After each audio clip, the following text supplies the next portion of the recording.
Në ditën e Krishtlindjes, kreu i Aleancës Kuqezi ka qenë i pranishëm në meshën e Kishës Ortodokse Autoqefale të Pavarur Shqiptare Shën Maria në lagjen Kala, të organizuar nga At Nikolla Marku.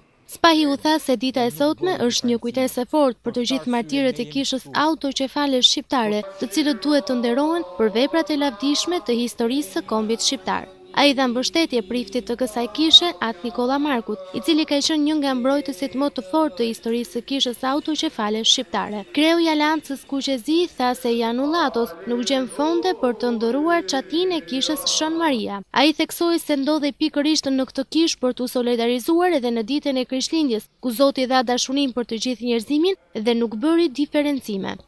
Në ditën e Krishtlindjeve, sot është një kujtesë e fortë për gjithë martirët e Kishës Autoqefale Shqiptare, për ata të cilët duhet të ndodhen në panteonin e veprave të lavdishme të historisë së kombit shqiptar.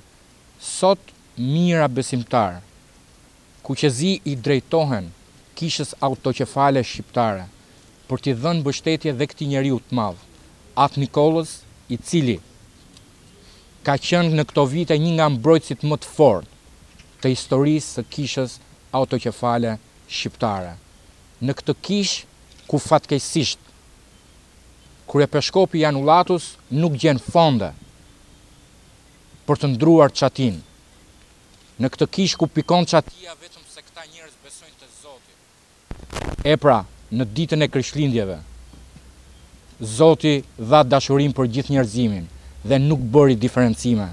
Për këtë arsye ne jemi këtu për të solidarizuar me të gjithë besimtarët dhe për të qenë së bashku në këtë ditë të madhërishme, në ditën e Krishtlindjeve. Më pas, kreu i Aleancës Kuqezi me të gjithë besimtarët kanë ndezur qirinë dhe kanë ndjekur meshën e organizuar nga prifti i Kishës së Pavarur Autoqefale Shqiptare, At Nikolla Marku.